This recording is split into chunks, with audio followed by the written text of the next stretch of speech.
over the line. Come on. Get him down right now. One down. Watch that muzzle. Come on, boys.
John McNaughton.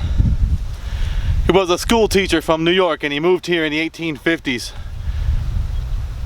He moved to Illinois and started a farm, and he brought his 2 sons with him. And he lived on a farm from 1850s to 1870s.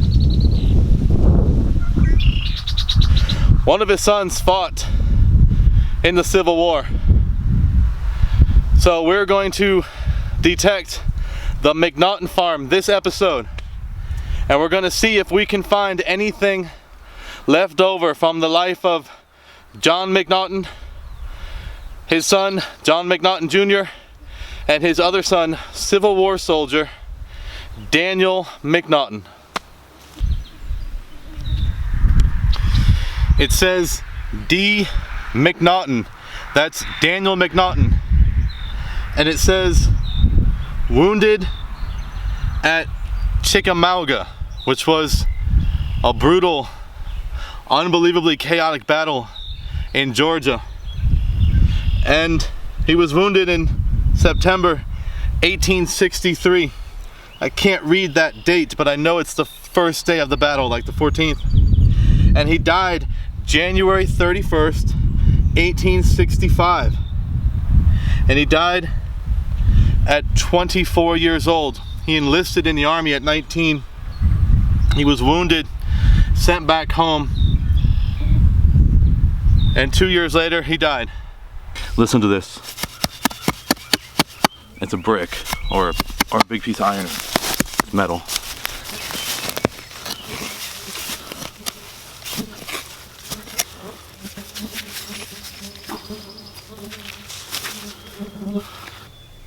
Can you see that? That's a very common farm find. It's a broken axe head.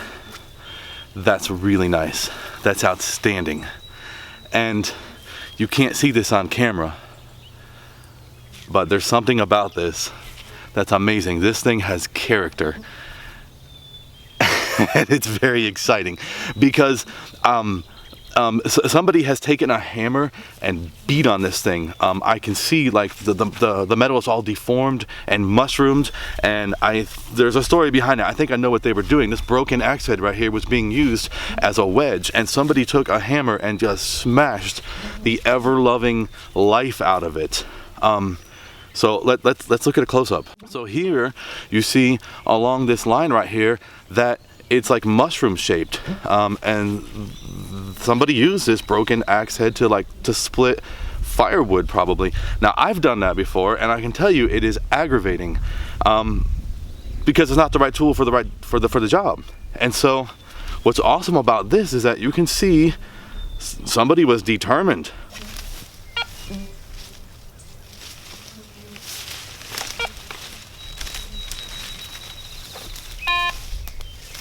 Listen to this sound.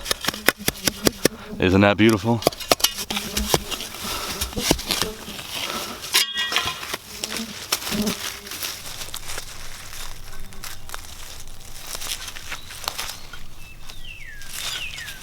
If you're digging an old 1800s farm, don't be surprised if you find old iron. They didn't drop gold and silver. They worked. And around here, they had good lives because they had like farm equipment and they had land, weather, everything they needed to live. And so this piece of iron right here came from farm equipment, and it's pretty old. I can tell by the bolts on it. So let's take a look at it. So you can see here that it's got these old square bolts, and you know, they use those into the 1900s, but what really tells me that it's old is the shape of these, the bolt heads right here. They're really irregular and really round. They're misshapen, and so this probably came off of a piece of farm equipment that was pulled by a horse. I'll see if I can find a picture of it. It probably came off something that looked like this right here. And so, not a bad find, even though most people would consider this to be iron junk scrap. Not when it's connected to the life of a family, a farmer, who had a significant role to play in US history. And that was a family in the 1860s whose sons went off to war.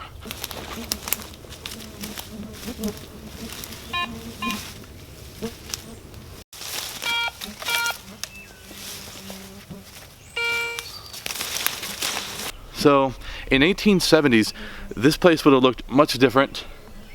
The house was right by the road, and so the house, I think, would have looked like this, because the road is just right there.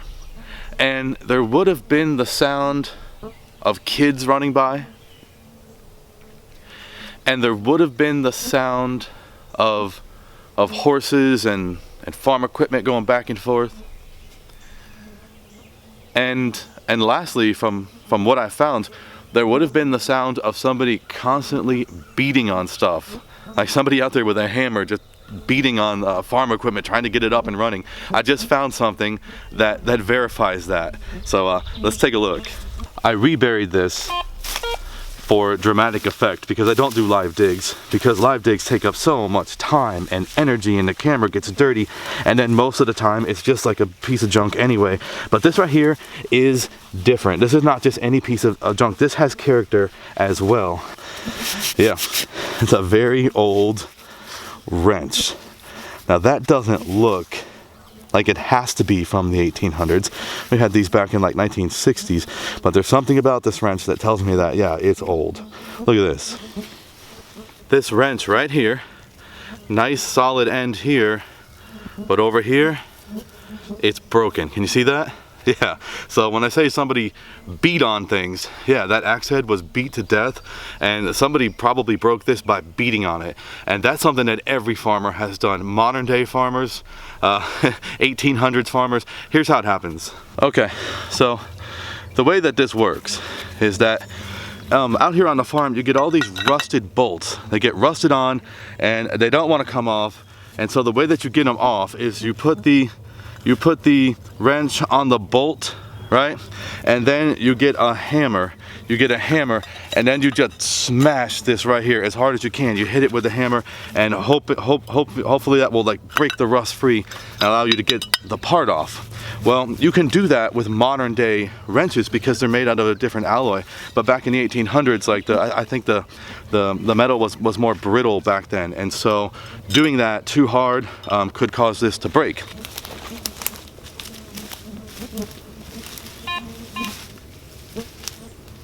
Can you see the bugs around my face? Just look for a second. Yeah, it's like buffalo gnats.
That's funny.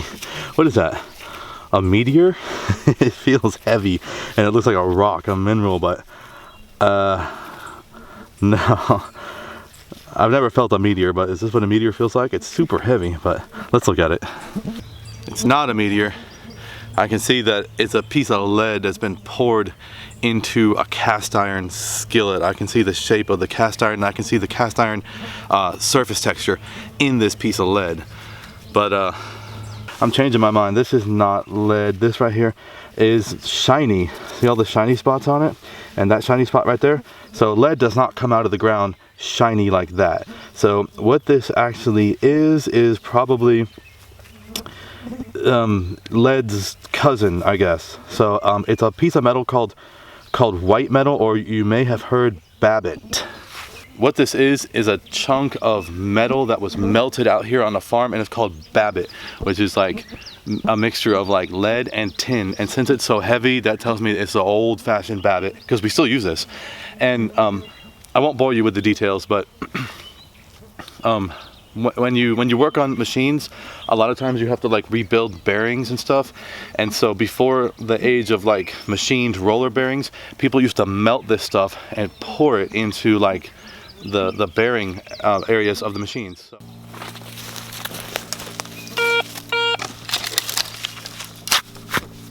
Very rare to find a pure spot like this because there's no aluminum here. Like there's no modern day contamination.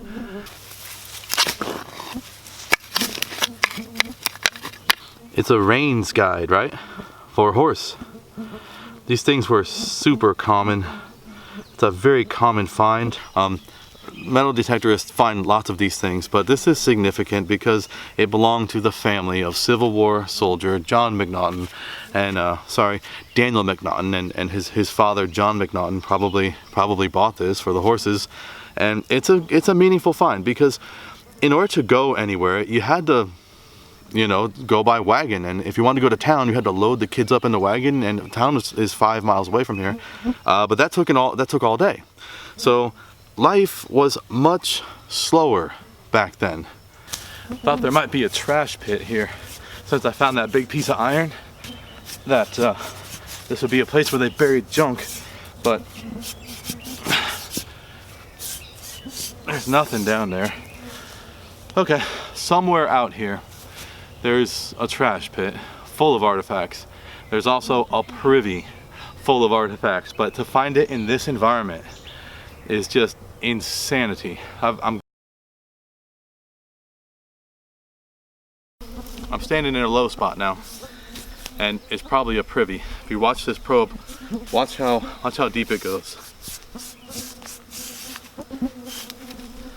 I can push the entire probe in the ground.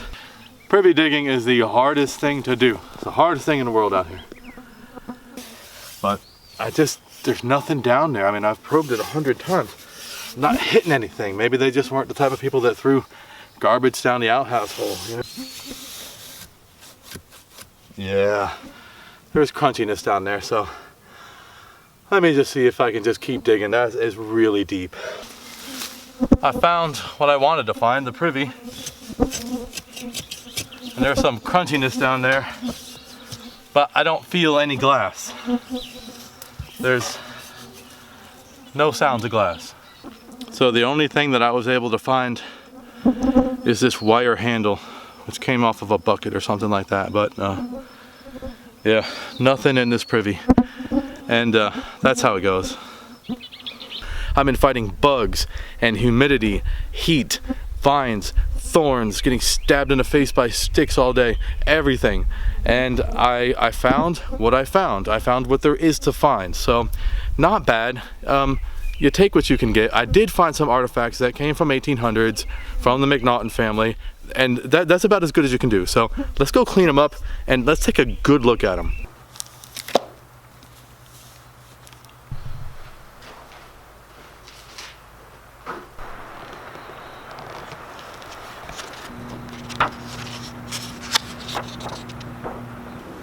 So after all of that, all of the sweat and the toil and the bugs and the dirt and the research, after all of that, This is what I found, basically iron from the old farm. But there's a couple things about these relics that are noticeable. The first thing is this wrench right here. This, of course, was broken by someone that was beating on it. But if you look at this part right here, you can see that the jaws of this wrench right here are not parallel. They're distorted, and they're splayed, and they're disfigured. And so that right there would have been extremely aggravating to actually use this thing right here. And so that makes this relic special, because you can see kind of like the human emotion behind this. So if you were to actually use this to undo a bolt, what would probably happen is that it would slip. You would put it on a bolt and you would turn it, and because these jaws are distorted, that what would happen would be the wrench would slip right when you were pushing like the maximum amount of pressure, and you would smash your knuckles into like the farm equipment, and it would have been like extremely cold out, and your fingers would have been burning, and it would have been miserable. Or it would have been extremely hot, and you would have been covered with mosquitoes out there sweating in the dirt. And so this is symbolic of the lives of the people that lived on this farm. Next, we have this axe head right here. This is amazing because, again, you can see human emotion. Now, if you look at this side right here, you can see that somebody actually beat on this.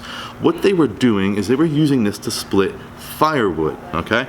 And so that in itself is aggravating. A serious farmer would not do that. If you were really going to split firewood to heat up the home for your family or to cook meals, you would not waste your time using a broken axe head. You would use a real tool, which is a wedge. So let's look. You would take a wedge and you would put it on the wood to be split, and then you would tap it in, and then you would take a sledgehammer and you would hit it one time, and it would split the wood perfectly. And once you get good at it, you can do that all day long and have a massive pile of firewood ready to go. Now that's doing it the right way. You can do this, you can split wood with a broken axe, but it's extremely aggravating. It always gets stuck because it's not the right tool. And then you have to just beat it, just seriously, just hammer away at it, trying to split the wood. So it's the wrong tool for the job. So who did this? Well, there comes a time in every farm boy's life where you reach an awkward stage to where you're just too old to play hide and seek, but you're too young to go out and conquer the world. And so you have all this restless, misguided energy to where you just stand in front of the house and look down the road, and hopefully those girls will come out again, and you just pick up a tool and you just start banging on stuff just because you're restless and bored on the farm, and it's almost time to go out on your own, but you're just not there yet. And so I believe that's what happened here. You see, this was hit hard enough to where it was not a boy, it wasn't a woman, it wasn't an old man. This was a young man that hit this. Here we have another broken axe head, very common farm find. I think this one right here was broken because somebody was trying to shove the handle in it and it wasn't going well, so they were beating on it, and that caused it to break. Here we see more evidence of beating. Here's a piece of cast iron that was part of something, and somebody just beat the life out of it with a hammer. So I imagine fixing things on the farm involved getting a hammer and beating on it. And if that didn't work, go get a bigger hammer. This is the stuff that there is to find. And when you find a piece that has humanness to it, that makes the experience extraordinary. So thank you for joining me on that adventure. That was very hard work, but it's very worth it to me. So join me next time on Time Travel Metal Detecting Genealogy.